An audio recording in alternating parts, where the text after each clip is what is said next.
Hi, this is Jim Starkweather, the publisher of KitMaker Network and Armorama.com, and welcome to another episode of Cracking the Box. Today we have from Trumpeter the Soviet JS-7 heavy tank. Now this is also the IS-7, because as most people know, in Russian Cyrillic, the J's look like I's, I believe. Is that why the whole J, IS? Joseph Stalin is actually what the letters stand for.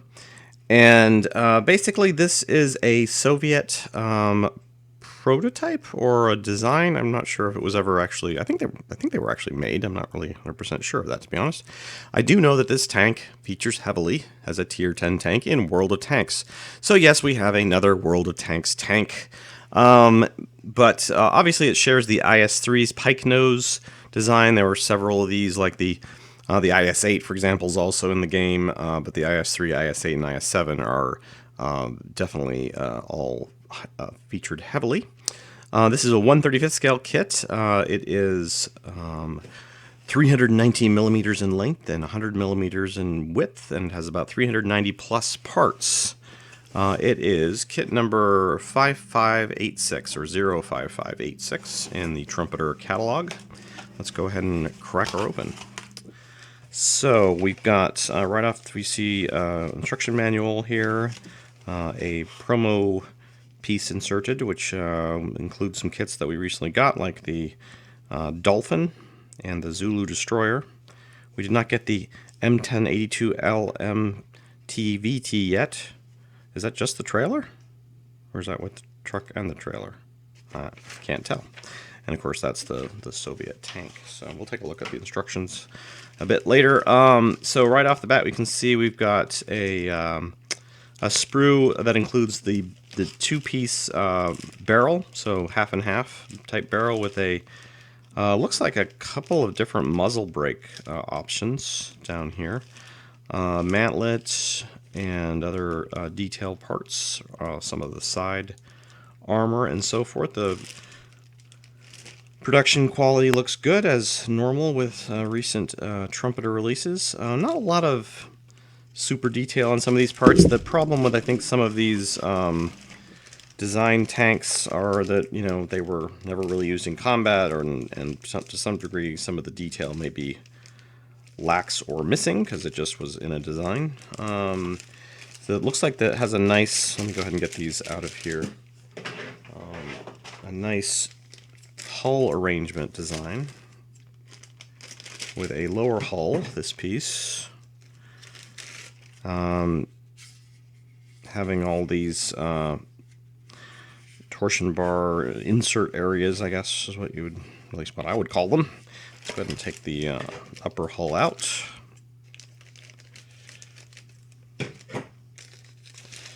And we'll try a dry fit here, see how this goes together. Let's see, is this the front? Probably, yep.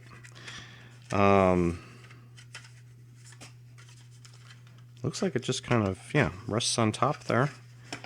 And looks like a pretty good fit just from what I'm seeing. Back looks good. I mean, there's a little bit of a gap here on the side and on this upper side area. Not sure that's not normal for the way the tank is under there, but yeah, I mean, it doesn't fit flush the way I might expect it to. But, you know, like I said, the front looks good. No noticeable issues there with the fit. So certainly an interesting design from an armor standpoint. I mean, you can see these are going to be eventually side kind of storage compartments on the side, but you can see the armor is actually angled downward here, so potentially the spaced armor effect here of the side compartments, and then with a downward angle, you can see how they potentially get a lot of potential bounces and so forth, like in the game. That's obviously a very important aspect of the game, but in real life, obviously too, angles were everything at this stage of armor design, at least for Soviet armor design. So they were very much about the angling and the potential bounce effect of a shot. I really do. I am thinking, though, that there's some issue there. That doesn't look right. That doesn't look right there. The way that's going together with this kind of large gap. Maybe there's a piece there that's missing that I don't have, or I don't know that's there yet. But anyways, let's go ahead and take a look at the turret. I think that's what it's called. Isn't this one of those tank things? Let's go ahead and get the bottom piece out too. We'll go for a total like dry fit thing here. I don't think I'll be able to do it, but we'll try it. Looks like there are pins on this, so you just kind of pin in there like that. Actually, it does kind of rest in place. It's all fitty there. So the turret looks good. There is some kind of texturing to it, which is nice.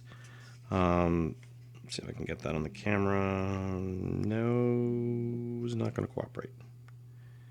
Well, I'll try to put it in the photos, obviously. But let's go ahead and put that piece in. It just actually looks like it sets in place. Yeah, so there we go. We have the dry fit turret. So you can see that when this thing was all together, that it must have presented would have presented quite a challenging target, because everything is just designed to shoot up and glance off of the front and turret of this thing. Probably better off shooting the gun. That doesn't work in the game, though. But I imagine in real life, if you damage the gun of an IS-7, then at least you wouldn't have to worry about getting shot by it. I suppose that's one of the reasons why mobility might have been established as the modern armor doctrine, because when it comes right down to it, you can create all the great armor in the world, but if your main gun gets shot and damaged, or in some way damaged from another thing, you're toast. So this includes some of the like the turret-mounted weaponry here. This probably has this gun of some kind. Some of these light wire cages, other little detail bits, and the tracks obviously are an interesting variety of one piece or one static long piece, and then additionally individual track links. So, and it looks like they've gone with 2 long sections for each of these, so 4 total long sections, and then individual track sections for the curved areas, I'm guessing. So let's see how that would look though on the. Actually, let's take a look at the manual. So yeah, they're showing the tracks as being these long sections on the top and bottom, and then the curved sections for the outer side. But I'm thinking that there would have been potentially a bit of sag, wouldn't there? I mean, I guess if it was taut enough, it would just run across the top of the road wheels and be flat. Just seems like maybe there would be a little bit of a dip. Not an extremely noticeable one, but a slight bit. Let's take a look at the plastic. Maybe they built that in. No. It probably, you could create, with a little heat and a little manipulation, you could probably create some dips there if you wanted to with these, because they are flexible, obviously. Not quite sure, though, why Trumpeter opted to go this way, because obviously these separate link pieces are going to present more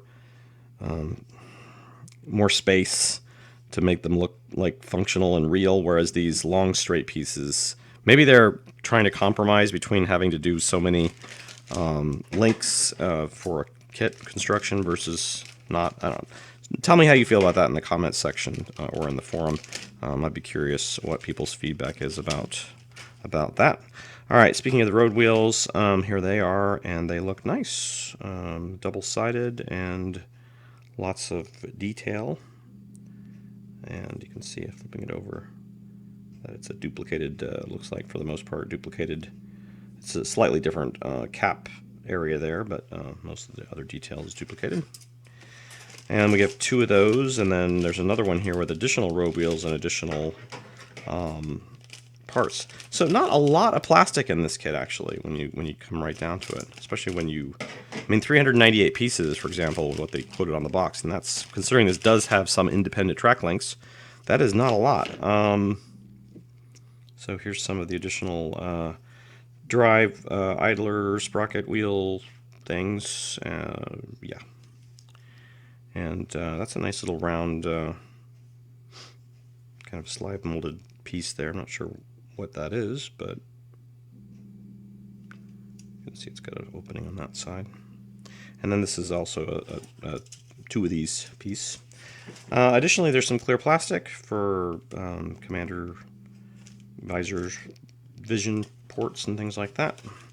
There are decals which look very basic. I'm not even going to take these out. It's just basically some Soviet stars, maybe some additional like unit designations, and then numbers. Check for the photos out. There will be photos at the end of this unboxing. Right, so photo etch. It looks like we've got mostly interesting. There's a 2013 date on this, so this kit was probably supposed to be out a lot earlier. 2013 date with the IS-7. I don't believe this kit's been out before. Am I wrong? This says 5588. This kit is 5586. Am I reading it wrong?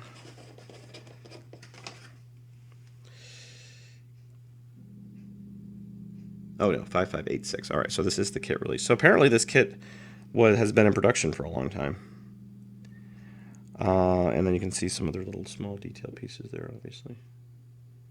I love how it focuses, like when I needed it to focus, and then it just won't focus again after that. Damn you, camera. I want to get a GoPro, but they're like $400. So, and I don't have $400 right now to spend on a GoPro. Yeah. So let's go ahead and take a look at the detailed photos, and we'll come back and conclude.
Well, I hope you enjoyed those photos of the new Trumpeter Soviet Joseph Stalin 7 heavy tank. Again, if you're interested, go on and check online. There's a little bit on the side here. In 1948, the IS-7 heavy tank was developed, weighing 68 metric tons. Thickly armored and armed with a 130mm C-70 gun, it was the largest tank ever built by the USSR. Although it was in many ways an innovative design, it was never accepted for mass production due to its cumbersome size and very impractical layout of its fighting compartment. Well, so there you go. So it actually was built. It is a prototype. I'm not sure how many were built, but yeah. So a real tank, not just a paper whatever. So what is the Russian word for tank? Everybody knows what Panzer is in German, but we think we should know the Russian word for tank. I think I do know it. I'm just not thinking of it off the top of my head. Anyways, I think I've heard it before. Anyways, all right. Well, thanks for watching this episode of Cracking the Box. If you have any comments or suggestions, please leave them below. All right, well, thanks for watching, and we'll see you next time on Cracking the Box.